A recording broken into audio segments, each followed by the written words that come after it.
Hello guys, welcome back to my YouTube channel, Bromeliad Collection Gallery. For today's vlog, we are going to talk about some common mistakes with bromeliads. But before we officially start, if you are new to my channel, kindly like, subscribe, and hit the notification bell below so that you're gonna be updated with our latest uploads. Order is Tolentino, shout out ate, and also to Sir Zosa Eugenio. And if you would like to be ma-shoutout on our next vlog, and comment down below and asahan mo yung name mo na ma-shoutout in our next vlog. And without more ado, let's get this video or let's get this vlog started. The majority of us know that bromeliads are easy to care for, which makes them ideal plants especially to new collectors or growers. If you are just starting out and want a plant that is easy to maintain, most bromeliads will thrive with a little maintenance or care. However, the following are some of the common mistakes that should be avoided when caring for your bromeliad plant. Number 1 is overwatering. It is often assumed that because bromeliads are tropical, they need a lot of water all of the time. It is true that many bromeliads like humidity, but they do not like their wet feet. Most bromeliads' roots act more like an anchor than the main source for taking up water and nutrients. Therefore, if the soil remains constantly wet, the roots will likely rot, ultimately killing the plant. To avoid this problem, hayaan mo munang matuyo ang potting medium before further watering. Even if it appears dry on top, it may be retaining further or it may be retaining water further under the surface. Ang pwede mong gawin dyan is to stick mo yung kamay mo a few inches into the pot and check to make sure na the potting medium feels dry at that level. Kung hindi ka sigurado naman, it is best to wait another day and check ulit. Halos lahat ng bromeliads can tolerate drought, but they will not thrive and grow in consistent drought, but they are less likely to die of drought than rotting. And number 2 is choosing the wrong container. As mentioned above, most bromeliads' roots act as an anchors and do not grow very large.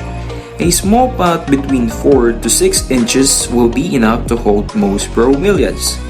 Using a container that is too large for a bromeliad will result in the potting medium retaining too much water and the bromeliad suffering the same consequences as overwatering, na pwedeng maging sanhi ng rot or root rot. Isa pa, if smaller ang pots na gagamitin mo, you can save up space para sa ibang bromeliads mo. And of course, number 3 is using the wrong potting medium. Gaya ng palagi nating sinasabi ng paulit-ulit, never use garden soil in a pot meant for bromeliads. Soil from the ground will be too dense and retain too much water. And eventually, pwedeng tumigas ang soil and not ideal for bromeliads.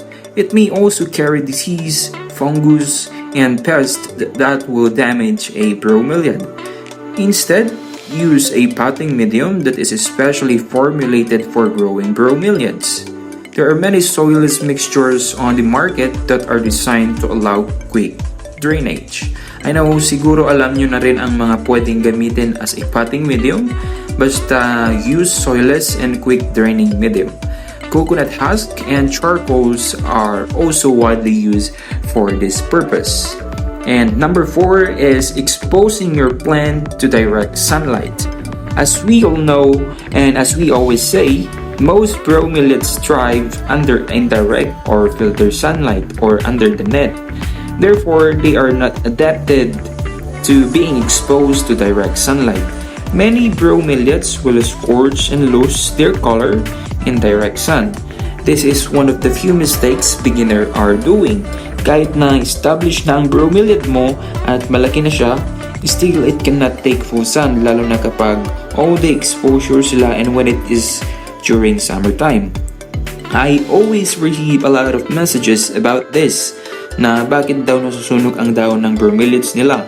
And here we go, this is the answer for your question. And number 5 on our list is assuming all bromeliads are the same.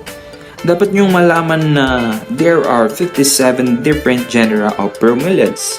Within those 57 genera are over 3,000 different species and many more cultivars na continuously growing habang tumatagal.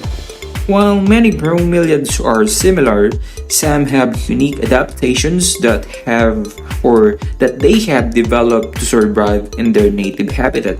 Cryptanthus, for example, like to stay moist, while most other bromeliads like to dry out a bit between waterings. All bromeliads originate from warm climates o sa mga tropical regions. Some also are adapted to thrive in arid regions, while others are adapted for growth in humid regions. Some bromeliads also grow naturally in the forest floors, while others grow clinging to trees and other host surfaces. Make sure na alam mo kung ano ang klase ng bromeliads ang meron ka and how to best care for it. There are a few questions you should ask the growers or the collectors or the sellers of your plant before you buy a bromeliad. Una ay alamin if dapat ba na nakamount or potted ang particular variety na yon. And second, does it like humidity or dry climates? Also, how much light does it need? Kailangan ba niya ng mas matagal ang sun exposure or dapat ba mas konti ang makukuha niyang exposure from the sun? And how big will the plant get? It is important to make sure na you can properly care for that specific type of bromeliad before you invest in the plant, okay? And number 6 is that exposure to an infested plant. Bromeliads have few pest problems, especially when grown in the home at kulang sa sunlight exposure kasi nga they are so far away from their original habitat that natural predators don't pose much threat. However, bromeliads can be susceptible to mealybugs, aphids, and scale. Kung may nangyaring infestation sa inyong garden, it is most likely because a previously infested plant was introduced into the environment. And anytime na bumibili ka ng bagong bromeliads, make sure na you should keep it quarantined from other plants at least 2 weeks or at least 2 to 3 weeks. Even if no traces of the pest exist when you bring home the plant, eggs that are invisible to the naked eye could hatch and spread pest to the other plants in your collection. During sa 2 to 3 weeks na yan, watch closely for insect infestations. If the plant remains pest-free at the end of the trial period, you can safely place it with your plant collection without fear of introducing new pests. And of course, number 7 is putting them under the trees or beneath the trees. Lack of sunlight exposure is one of the causes of disease of bromeliad. Maliban sa nawawala or mawawala ang kulay nila and leaves can become lanky and greenish, most likely your bromeliads can also be unproductive or mahihirapan talaga sila or mas matagal yung production ng pups or the quality pups production. If you have bromeliads that are placed beneath the trees, now is the time to remove them from that area and trying to find a new place where they can thrive and survive with a great amount of sunlight. Do not compromise the beauty and health of your plants. Alam mo, bromeliad care is fairly straightforward. Walang special techniques na dapat sundan at gawin. Ayun nga, very straightforward kung sabihin. And if you are a beginner, do not be intimidated with these potential mistakes. Habang tumatagal, maaaral mo din yan. You will learn from the experience. And what's best or what's important is magsimula ka sa basic or the foundation of taking care of your plants. And most bromeliads are very resilient naman. And if they are showing signs of problems, they can be easily salvaged with a little troubleshooting. Be vigilant or maging ready ka or maging mapagmatiyag ka or observant at the first sign of problem, begin seeking out a solution.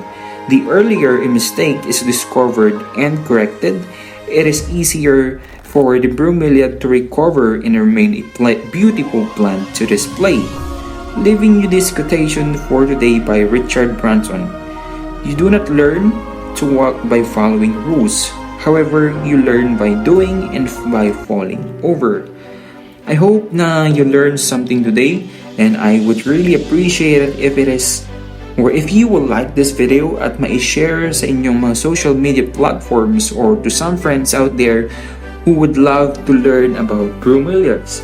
And more people will be benefited from our videos.